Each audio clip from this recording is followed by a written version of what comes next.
제250차 화요집회 보도자료 사단법인 북한인권 한반도 인권과 통일을 위한 변호사 모임 제목 북한인권법을 가로막는 정치 세력에 대한 국민의 심판을 촉구한다. 푸틴 측근 발레리나의 서울 공연을 반대한다. 일시 2024년 3월 5일 11시 30분 장소 국회의사당 정문 기자회견장 첫 번째, 3.1운동의 정신을 이어받아 8년 전 3월 3일 북한 동포를 해방하기 위한 북한 인권법이 제정되었다.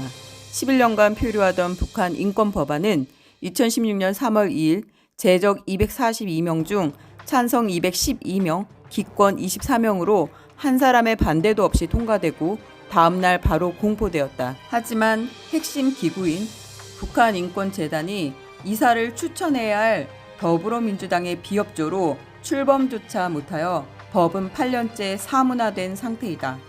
그동안 시민사회는 북한인권법이 남북인권대화에 의존한 등 문제가 있었지만 국회의 뜻을 존중하여 정상적인 법 시행을 촉구하여 왔다.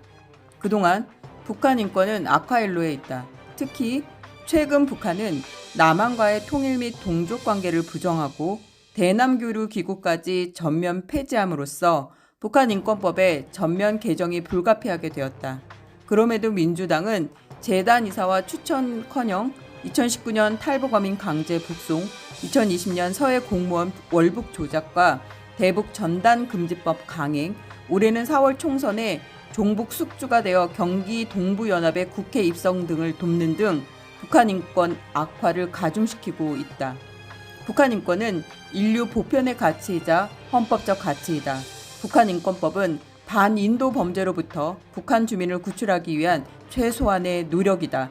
이 최소한의 노력마저 가로막는 정치 세력을 국민은 이번 4월 총선에서 엄중히 심판해야 한다. 둘째, 우크라이나 전쟁 이후 세계적으로 러시아 예술가 공연 취소가 이어지는 가운데 러시아를 대표하는 스타 발레리나 스베틀라나 자하로바가 내달 3월 17일에서 21일 서울 예술의 전당 오페라 극장 공연을 앞두고 있다.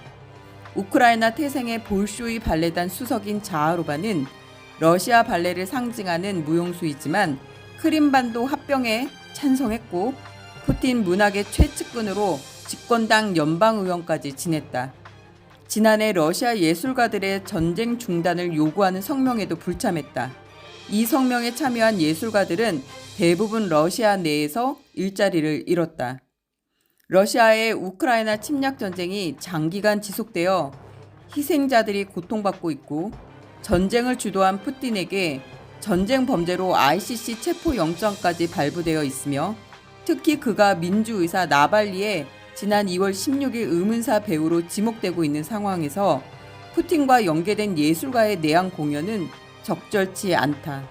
러시아가 테러 제재에 동참하는 우리나라를 비우호 국가로 지정해 우리 예술가들의 러시아 공연은 대부분 막혀 있는데 자하로바만 국내에 공연하는 건 상호주의 원칙에도 맞지 않는다. 이상 제250차 화요집회 보도자료였습니다.